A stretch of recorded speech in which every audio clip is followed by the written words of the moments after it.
Hey, hey, loves! Glad you're back. And if you're a first timer, please give us a thumbs up. Let us know that you're here with us. And if you enjoy any of it, if something is helpful that you hear, go ahead and subscribe so that way you'd never miss another episode.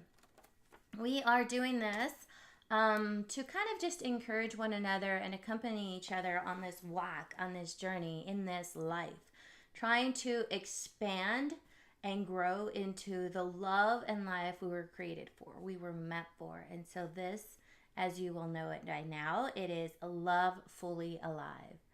And so, with that, I want to kind of jump in on our topic for today, and it's alone versus lonely.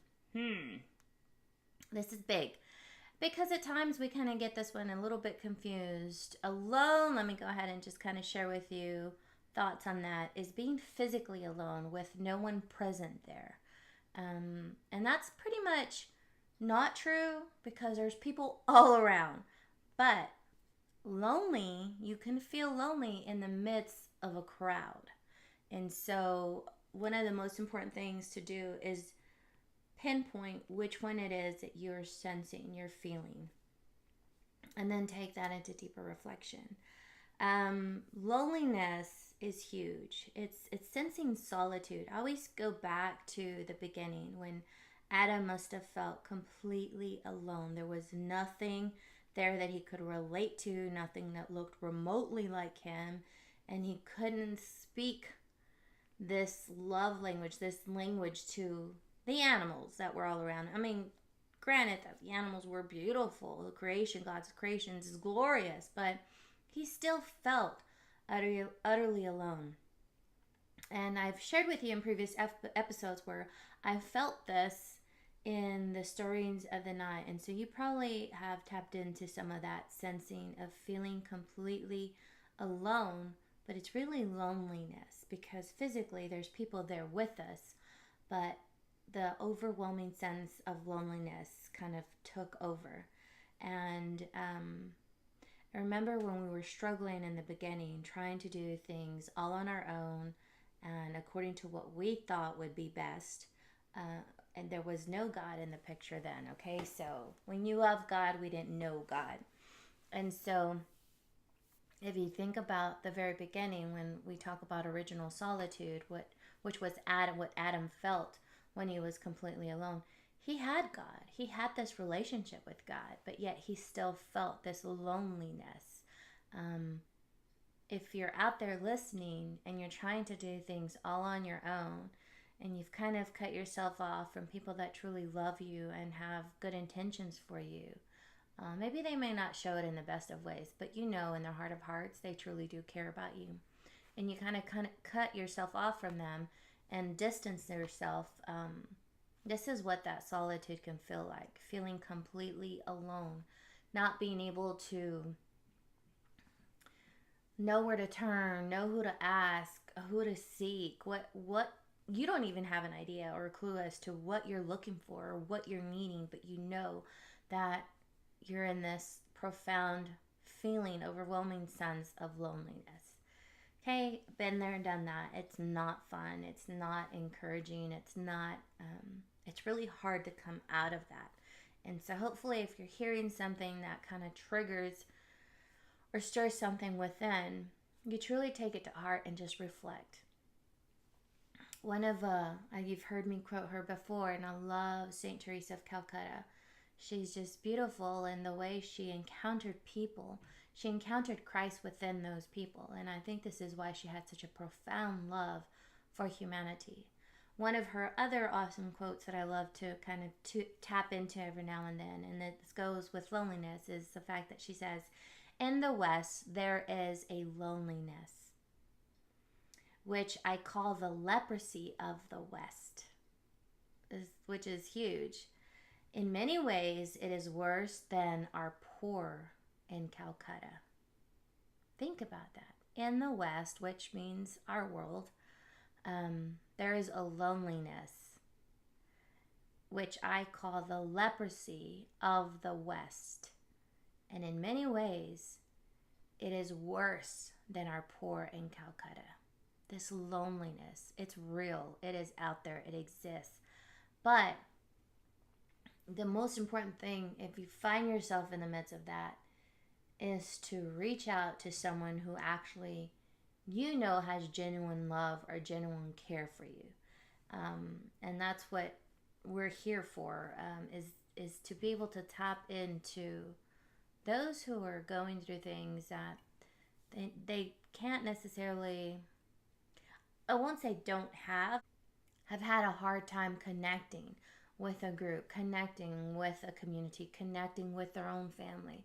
And there are some of us out there that struggle with that because of what we've been through, what we've done, choices we've made. We've kind of pushed people away, and we have all this resentment and bitterness built up within us, and it's like a whole need of control. I don't need anybody. I'm good on my own. I'm better off alone. Well, that's a lie, because we were made for communion. We were made for much more than that. So I highly recommend that you allow yourself to embrace this truth, because it's true. Listen to this. 35% of adults ages over 40 are chronically struggling with loneliness. 35% ages 40 and up are chronically struggling with loneliness. It's a reality. Then we have 20% of Americans are unhappy with their own lives because of loneliness. 20% of Americans. So this is a real thing that exists. And if we can't find the strength, the courage, the grace to come out of ourselves and connect with the community, connect with people who have sincere concern, sincere love, sincere affection for us, then it will be very difficult to come out of it at all. So, and I know, because been there, done that, struggled for several years in the midst of that, because I was too proud, too stubborn, too independent to rely on anyone but myself. And unfortunately, that was a learned behavior because we are not made that way from the beginning. We are meant for communion. We are meant for one another. So much so that our awesome catechism quotes in regard to this, in the catechism 1879, and this is kind of paraphrasing some of it, but this is the gist of it. The human person needs society. We need community. That's what this is all about. We need one another, and I hope that you find this encouraging. So the human person needs society. We need the exchange of others. We need to exist in the midst of that. This exchange of others are those encounters that we're having, not just passing by in this life and world with just, nothing, no connection, no encounter, no encouraging of one another. So we need that exchange of others, engaging in mutual service and dialogue, doing something together. You go to work and there's a group of people that you work with. Allow yourself to encounter them where they are. Be amongst them. Be in the midst of them. Be in the mix of it. Don't avoid. That's one of the biggest things we do when we're struggling with this loneliness. We tend to continue to isolate ourselves and remove ourselves from people that are just too doggone cheery. I totally get that.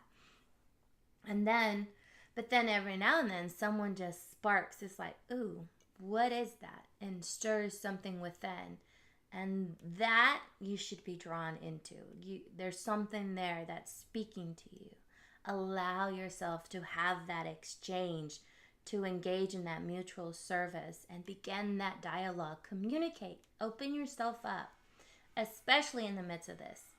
So sorry, there's construction going on next door, and so we'll just have to deal with it. But anyhow, so the human person needs society. We need the exchange of others, these encounters, and we need to engage in mutual service and dialogue with our brethren, with people, with humanity.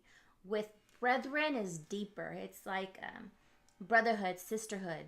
Allow ourselves to encounter healthy, good, holy relationships with the same sex, so we can learn how to build one another. That's the whole point of community, is building each other up. And in this, we develop our potential. Think about this. When we don't come out of ourselves, when we're stuck in this loneliness and we're feeling completely alone, we settle for less.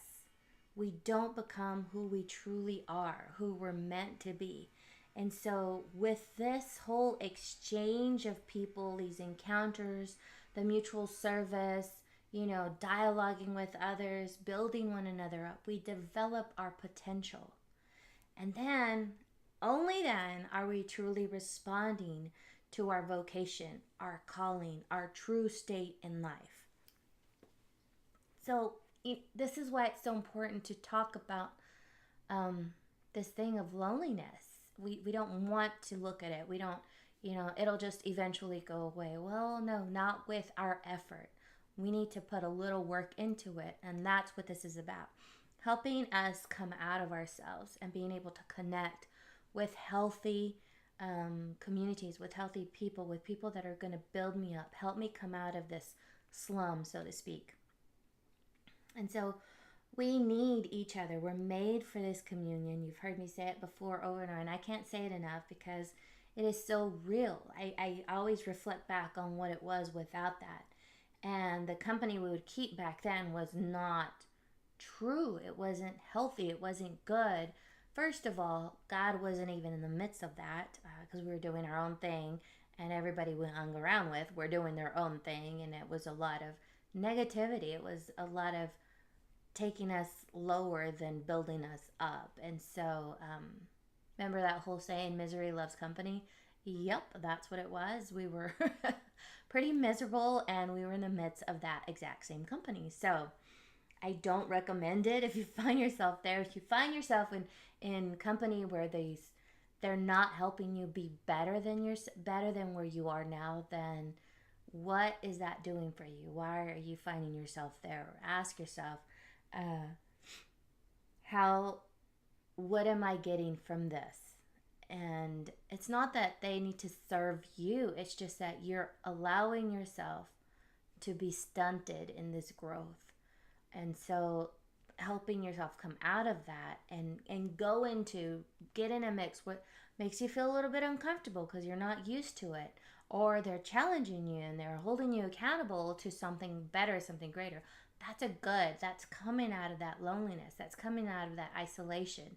And you're allowing yourself to be stretched for the good. One other thing is we kept... so now our community is built on and centered in God.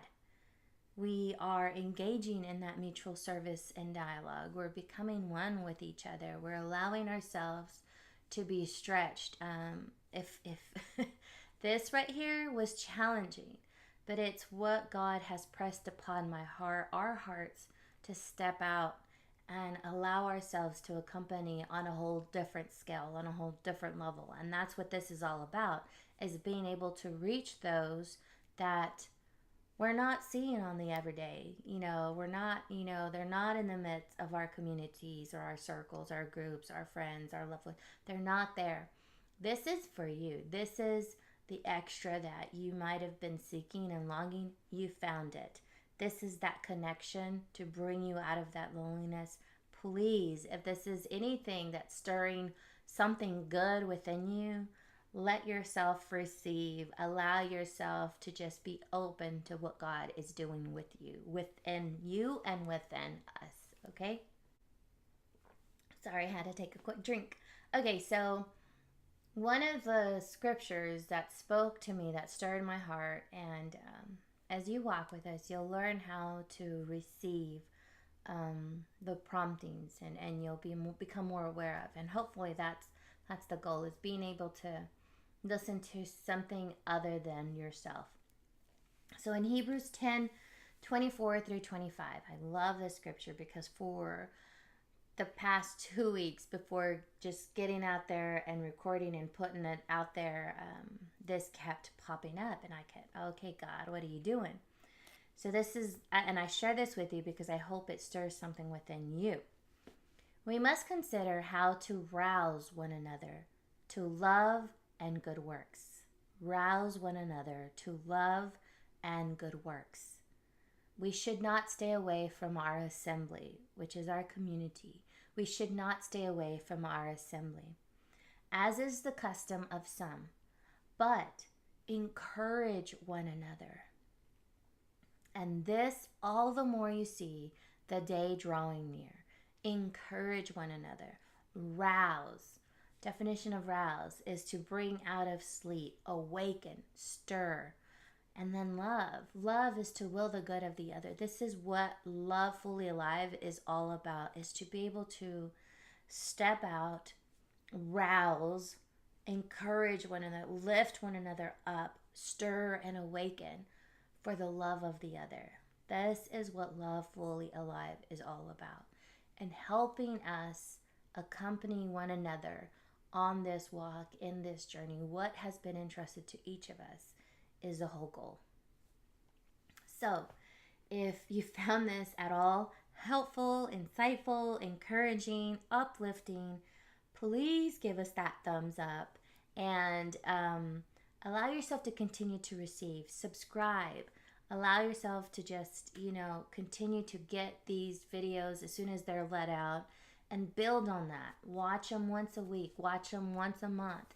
Allow yourself to sit and reflect in the midst of it and let yourself receive. So don't forget to subscribe. Another thing is that we ask for your prayers. We are persevering with what God has put on our hearts and on our plates, on our paths, and we hope that you benefit from them, because we are just trying really hard to be faithful in the midst of all of this. Well, this one's a little bit shorter, but I hope it was enough to help you be living this love fully alive. Until next time, brothers and sisters, God bless and goodbye.